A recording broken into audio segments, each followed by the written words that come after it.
جادوگر کی توبہ کے بعد کا اعتراف۔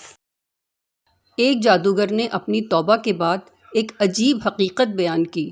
وہ کہتا ہے، میں جنات کو لوگوں پر جادو کرنے کے لیے بھیجا کرتا تھا۔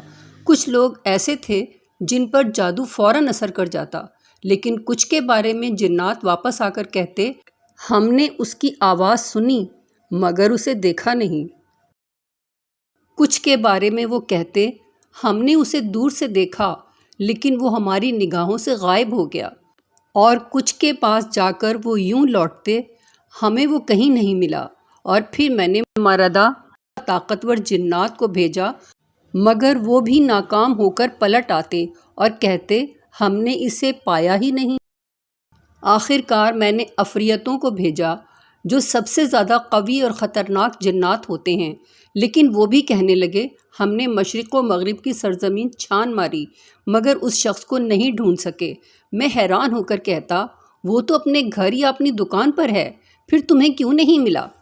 جادوگر کہتا ہے، جب میں نے توبہ کی تو حقیقت کھلی کہ انسان ایک دوسرے سے اپنی تحسین اور روحانی حفاظت، ذکر اللہ اور نماز کی پابندی میں مختلف ہوتے ہیں۔ جو لوگ بالکل حصار نہیں کرتے ان کا شکار کرنا آسان ہوتا ہے۔ جو لوگ کبھی کرتے ہیں مگر غفلت یا نماز میں کوتاہی کرتے ہیں، ان کے بارے میں جنات کہتے، ہم نے آواز تو سنی مگر دیکھ نہ سکے۔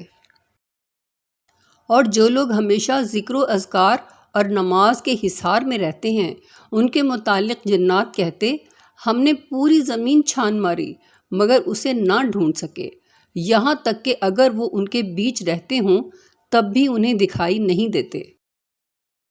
قرآن کی گواہی۔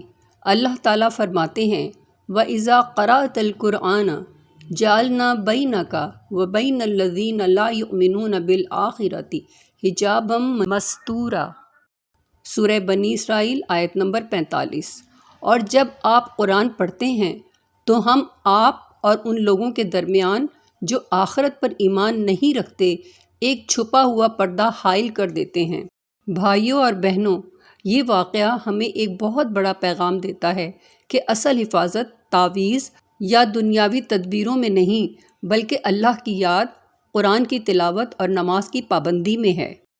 جو شخص اللہ کے ذکر میں جیتا ہے وہ شیطان اور اس کے لشکر کے لیے گویا غائب ہو جاتا ہے۔